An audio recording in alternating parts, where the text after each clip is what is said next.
What's going on YouTube? It's Tej, back again with another video. And today we're talking about the 2023 offensive tackle class in our road to next April, getting ready for the 2023 NFL draft. Hopefully you all enjoyed today's video. If you do, be sure to hit that like button. It really would help me out a ton. If you're new around here, you want to see more draft or more football content in general, just hit that big red subscribe button. Tell me what you think about this offensive tackle group. I think it's a pretty promising look, and we've had a couple good years in a row now where there's been solid tackle play, and this year looks to be more of the same. And in our honorable mentions, there's some guys who could totally sneak into the top 5, so this might be a really solid tackle class. But I'd love to hear your thoughts, and I respond to just about every comment. So let's talk about these tackles down below. If you've missed any of the prior videos, we've already done quarterbacks, running backs, and wide receivers, so definitely go back and check those videos out. I'll probably wait to do tight ends till we get a little bit further along in the process. There's just not a whole lot of names to talk about right now, so I might wait, see who breaks on the scene, and maybe we'll just make that as a bonus part of the next wide receiver ranking once I get back to updating all these. But going to be an exciting group, and this is way too early style, so a lot's going to change here. But let's go ahead and run through our offensive tackle rankings. I'll do 5 up to 1, then we'll jump over to our honorable mentions. So Blake Freeland kind of kicks us off here. He is the replacement to Brady Christensen, if you've been following the NFL draft for a few years now. So he is the Christensen replacement. First 2 years played over at right tackle. Dude is huge, 6'8", could add a little bit of weight, right around 310 if my memory serves, but solid enough size, and he'll have to add muscle no matter what once he goes from BYU to the NFL level. But looked pretty good last year as the starter and as a replacement to a guy who was drafted in the NFL draft, so that's always good. And it's kind of nice to see that track record continuing. And also you have promising quarterback play, and just BYU is just kind of, I don't want to say totally emerging out of the scene or anything like that, but it's becoming a program where they're being pretty well recognized when it comes to NFL draft talent. They've been able to pump in some good players year over year. So I think Blake Freeland could totally be the next one of those. And I even saw some early comps. I'm not crazy about doing comps, but kind of Mike McGlinchey-esque, but he is 6'8", so some of the concerns will be how well does he sink into blocks, and how does he perform in the run game. And I think Freeland does a pretty good job. You look at McGlinchey, and that's kind of his bread and butter. So it can go one of two ways, where those big guys have a hard time squatting down, get beat by speed rushers, and aren't as great moving forward in the run game. Or you have guys like Mike McGlinchey, where that's kind of like the best thing they do. So it'll be interesting to see where Freeland falls down. I got a feeling he's going to be more in that McGlinchey camp than stuck and playing too upright, if that makes sense. So then moving on to Anton Harrison. This is a player I think he could totally slide all the way up to 1. I mean, really, 1 through 4. In 6 months' time, I wouldn't be surprised if they're my number 1 tackle. Really, I think all these guys have a pathway there. But Anton Harrison, the only knock on him, well, he's a rising junior. 2 years of pretty solid tape starting for Oklahoma. So that's always, a great track record. And that's, 2 years of Lincoln Riley, high-powered offense. So a little bit of a change there, but that looks good. Solid size, right around 6'5", a little over 300 pounds. And it just really comes down to adding muscle. But part of the reason I'm buying in, and maybe this is a little bit of a projection, put him in the top 5, but he's already, talked about like, hey, in high school and early on in my time in Oklahoma, maybe I overlooked the importance of getting to the gym, and that's really when you watch him or even just read people talking about him and how he fits in as a draft prospect, that feels like the one big thing everybody talks about. So to hear him already talking about that critique and trying to improve upon that, he put emphasis on getting into the gym and gaining muscle before this season, and just like I talked about with Blake Flynn, and we'll talk about this with Peter Skoronski and some of the honorable mentions as well. All these tackles are going to need to get stronger and put on weight and gain some muscle once they get to the NFL level, because that's just naturally what happens. So I don't really think of that as something that should hold back Harrison in my ranking, so that's why I'm pretty high on him. But yeah, he's going to need to add some muscle.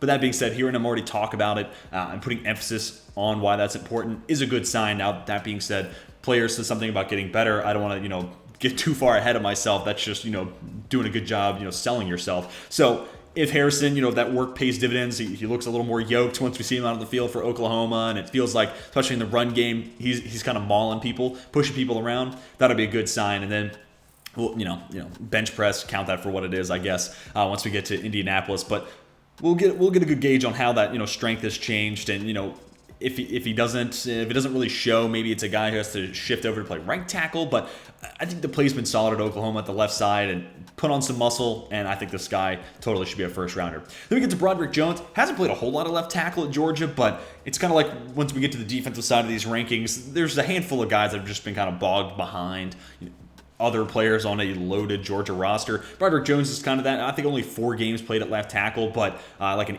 PFF grade of like 82 or somewhere in that low 80s range. So when we have gotten to see him, it's been good, and it's just one of those things where he's the next starting left tackle for Georgia.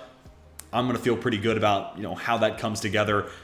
Highly regarded recruit as well, so there's just a bunch of like, and has the size, pretty good lateral mover, quick on his feet, and has the strength. And then now that we'll get to see a full season of sample, I think he's going to be a standout offensive tackle in the SEC. So I just think it's all going to come together. And Broderick Jones is not only a first-round pick, but he could be a top half of the first-rounder in my eyes. So the only thing that doesn't have him at number 1 right now is just because the sample size is small. But, dude, the pieces are totally there for Broderick Jones to break onto the scene. And Paris Johnson Jr., similar but different from Jones, where he has seen the field. Don't have a whole lot of him at tackle yet. He played guard last year for Ohio State, 6'6", 315, and actually really good feet. And that's kind of what's frustrating about him playing guard is like the most lateral movement you see out of him is when he pins and pulls, and Ohio State's not really doing that a whole lot. So to get the chance to see him at left tackle, assuming it's more of what we saw last year, and maybe because he's getting to play tackle and he's not crammed between a guard and a center and a tackle, we get to see those feet skills a little bit more. But dude who's getting a ton of positive buzz in the draft community from Ohio State. College football fans are talking highly about him. So this guy feels poised to be, the next offensive tackle from Ohio State draft in the first round. So has the size, like I said, strength, great mirroring ability, and lateral movement. It feels like he's going to be a plug-and-play guy at left tackle. And we're not done talking about Ohio State, actually, in this video. And then Peter Skoronski, if you follow other people inside the draft community, this is pretty consensus here as the number 1 guy. I just think right now, if the draft were tomorrow, he's the guy I would feel the most comfortable with taking as the first tackle. Very polished, and he's the replacement to Rashawn Slater there at Northwestern, so a nice track record. That's always nice to see. He's just going to need to gain muscle. That's the only thing that holds him back from, being maybe not Evan Neal type of, regard where we, last year at this time we were talking Evan Neal's going to be a top 5 pick. That's what we were saying about a year ago. I'm not going to go there with Peter Skoronski. He could be. He totally could work his way into the top 5 just because tackles is such an important position. He could go, get drafted by a team that has a young quarterback in place, the Chicago Bears or something like that. The Atlanta Falcons, another team that could totally be in play if they want to roll out with Desmond Ridder. But all those hypotheticals aside, this dude has it from a technical standpoint, and he has enough of a sample already, and now we're just going to get another year of him starting at left tackle, so we're just going to get to see more of it. So bar anything crazy, the play's there, the production's there. He just needs to get a little bit bigger and stronger. But again, with year to prep for the NFL draft, I'd be a little disappointed if he didn't gain some muscle, because that would signal to me, hey, I knew the draft was next April and I knew there were things I could do to improve my stock, but I just didn't do them. That's kind of a negative connotation there. So I have a hard time thinking he's not going to get a little bit bigger, add some weight, add some muscle, and then once he gets to the NFL and an NFL workout regimen, yeah, I think that dude is going to get bigger and stronger. Let's go ahead and move on to our honorable mentions here. And Zion Nelson is a guy I have loved watching his progress and his growth at Miami. It started as a freshman. I'm pretty sure that was the first year with Manny Diaz as the head coach at Miami. And, there's so much hype around that. And they were playing that Week 0 game against Florida, and he got pushed and pulled around like no freaking other. He looked so bad. And that freshman year was brutal. Last year, though, takes a step forward and, I think low 80s Pro Football Focus grade, like a sizable improvement. And a guy who went to Miami originally as a tight end prospect and as a recruit. So the transition and how little time he's actually had playing tackle is unbelievable. And to see that step from one year to the next is fantastic. And I'm hoping to see that progression and that continuation of his growth this upcoming season. If he does, it's going to be hard not to see him as a potential first rounder, and dare I say, how good this year, the first round lock, just because the growth and developmental curve is something that teams are going to look at. And then also former tight end moved to offensive tackle. You're starting to see that a lot. Bernard Ryman kind of comes to mind from last year, and these guys are all stellar athletes, and especially considering tight end, you got to be able to move. You got to be quick on your feet. You're starting to see these tackles who were former tight ends be really good in pass protection and lateral movements, mirroring their defender, and all those are traits that, of course, the NFL is going to covet in a pass-happy league. So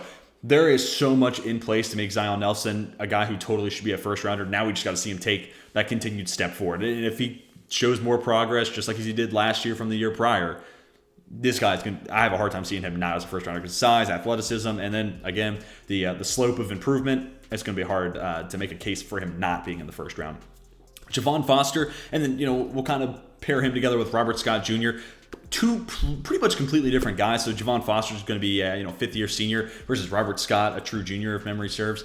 So younger versus old, but also Javon Foster is one of those guys where technically sound. He's improved as a pass protector, which is a good sign. And that's a Missouri offense. I'm just that Missouri team in the direction they're kind of heading is a fun one to watch. So I'll naturally be watching for those reasons. But one of those guys who, once we get to the combine, he's not going to have numbers that blow you away. Kind of think Kenyon Green from last year. I'm not necessarily competent to Kenyon Green. Again, I'm not crazy about comps, especially this early on. But where it's like, dude, the on-field production speaks for itself. He may not be the most unbelievable athlete, but there's a point to where he's solid enough and he's good at his job. So we're going to roll with that. And Javon Foster feels like a guy who could be building a similar case this upcoming year. I don't think of him as a fantastic athlete, but grown as a pass protector, has the size, pretty solid strength. I think a lot of pieces there you can work with. So may not be the most flashy when it comes to, the athletic measurables and just jumping off the page there. But I think with another good year, and if he takes another step forward in pass protection, it's going to be hard to not see him as a day 2 type of guy. I think that's probably where he fits in right now. And then Robert Scott Jr. Is this guy who really hasn't played all that well at Florida State. First 2 years, Pro Football Focus grades in the mid-60s. Had some better games towards the tail end of last year, and that's encouraging. Hopefully that momentum and that growth and improvement carries over into this season. But this dude is 6'5", 315, and all athlete. So, again, complete opposite of Javon Foster, where it's like, hey, the play hasn't been all that impressive, but man, every piece and every tool imaginable in the shed is at Robert Scott Jr.'s disposal. So if it's more of the same for the back half of last year, this dude could shoot all the way up in the top 3, because then you're talking about production and those tools versus one and the other. So, and this is also, it's always tough to gauge these schools who traditional powerhouses, Florida State, hopefully USC turns it around, but in years past, USC, Florida's another good example of these schools where it's like, I know there's a lot of tradition and you have been good programs in the past, but right now you're just not at that same spot. And Drake Jackson, I said this a ton if you were around the channel for my draft evaluation and draft processes and videos from last year. Drake Jackson just never felt like he took big steps forward from one year to the next, and that felt like an effect from not the best coaching staff around him, or a coaching staff that wasn't seeing him improve, which is the entire point of a college coaching staff. So it's one of those things where Robert Scott Jr. has all the talent in the world, but maybe just hasn't been coached up, and that's why he's not improving. So it's always interesting to think about, okay, well, once you get with an NFL coaching staff, how big of a leap can you take? Or is it truly a player thing where they're just not getting better? So it's always kind of interesting what if, and I don't get to interview these guys, so I'm not not in the room for those types of parts of the process. So that's tough, but I could see this guy being, even if he underwhelms this year, such a good athlete to where a team's like, yeah, but he hasn't worked with our coaches. Once we get him in our building, we'll materialize that potential. So then moving on to Jalen Duncan, 6'6", a little less than 290 pounds, a guy that's probably going to have to add some weight, but really nice balance in his game, especially in his core. And again, good with his feet, solid lateral agility skills, and then also good at mirroring defenders. And this is just a Maryland team that, depending on who you talk to, Duncan could totally be a top 5 guy right now. Not somebody I had a whole lot of, tape, and I had watched a whole lot of Maryland games in years past, but man, you're talking about, Tua Tagovailoa's younger brother. You're talking about 2 stud receivers in Raheem Jarrett and Dante Demas. And then Jalen Duncan, who's this guy who, if he takes another step forward and showcases good balance and good footwork at 6'6", add a little bit of weight to him, this guy could totally play himself in the first round conversation, which is something I'm saying about all these guys. So again, it kind of goes to the point where I think his tackle class is already pretty good, but it could get crazy good if a couple of things and a couple of dominoes fall in the right way. So there's gonna be a lot of eyes on Maryland this year for those wide receivers, Talia Tagovailoa, and just that program in general, because that offense could be crazy. But Duncan, with that audience, will have every opportunity to showcase what he's got. So gonna need to add some weight, gonna need to prove it another year. But man, there's totally a pathway forward to this guy being a first rounder. And then DeJuan Jones, told you we were coming back to Ohio State. And you compare him to a Paris Johnson Jr., probably not as good laterally, but DeJuan Jones is like 6'8", 315. So it's one of those things where you're that big, it's, think about Blake Freeland, who we already talked about earlier. That size does a lot to sell you on a tackle. So figure to see him on the right side if Paris Johnson Jr. is the starting left tackle. So that is interesting in and of itself. All the other guys I figure are going to be left tackles, and that's how the NFL is going to start to view them. But that being said, I also think the NFL is doing I think a pretty smart thing. You see this a lot with MLB, so I'll try to make this tangent quick, but MLB draft is loaded with starting pitchers, shortstops, and center fielders in the top of the draft. Now, I'm talking in generalities here, but that's because if you draft a good shortstop, you can figure out the rest. Hey, maybe we'll move up second once he gets ready for the bigs, or maybe we'll move him to third. Or if this guy plays center, we can easily slide him over to play right. Starting pitchers, we can make him bullpen arms. And you're starting to see that a lot with the NFL, where it's like, hey, this guy could be a number one wide receiver. If he's not for us, we'll figure that out later. This guy's a left tackle. Maybe we need him to play right tackle like Evan Neal, or maybe we'll move him inside to play guard like the Jets with Elijah Vera Tucker. So there's something about like, hey, if you can play the most difficult position for that group on the field, we can work with that skill set and teach how to play guard or the opposing tackle side or a different role as a wide receiver or something like that. So I'm talking in generalities, not point blank and simple all the time. But DeJuan Jones, it'll be interesting to see it with him at right tackle. How does that change that stock? And kind of talking about Blake Freeland and even Mike McGlinchey, who now plays right tackle. Sometimes that size component, right? Like if Freeland is somebody who, like I said, I think will fit more in that Mike McGlinchey mold, get down and be a factor in the run game. That's kind of alluring, and maybe that skill set allows him to stay on the left side, or maybe that's an attraction to have him play right tackle, especially maybe if he has struggles in pass protection this year. We'll have to wait and see. But maybe DeJuan Jones as this big, tall, lumbersome, a little bit slower tackle. It's interesting to think about where he fits best. I don't know if there's necessarily a difference between left and right tackle for someone of that mold.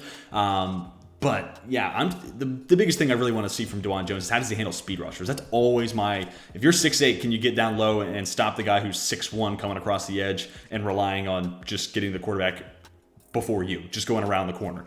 So that's always an interesting component. But again, at that size, he's alluring, and he comes from Ohio State, this powerhouse program who is producing NFL talent left and right. So DeJuan Jones will definitely be on teams, radar. So it'll just be interesting to see how teams, evaluate someone like a Freeland and a Jones who is 6'8", and their differences. Maybe one who gets a little bit lower and can be a little bit more impactful in the run game versus one who's just a little bit of a statue, kind of an old school tackle. So I'm just interested to see where their value ends up lining up in April. Are they around one another? Does the athleticism for Freeland kind of give them the edge? So just going to be fascinating to watch play out. But DeJuan Jones will definitely, because that almost entirely because of his size alone, will be on the initial draft board and put together a good year at Ohio State.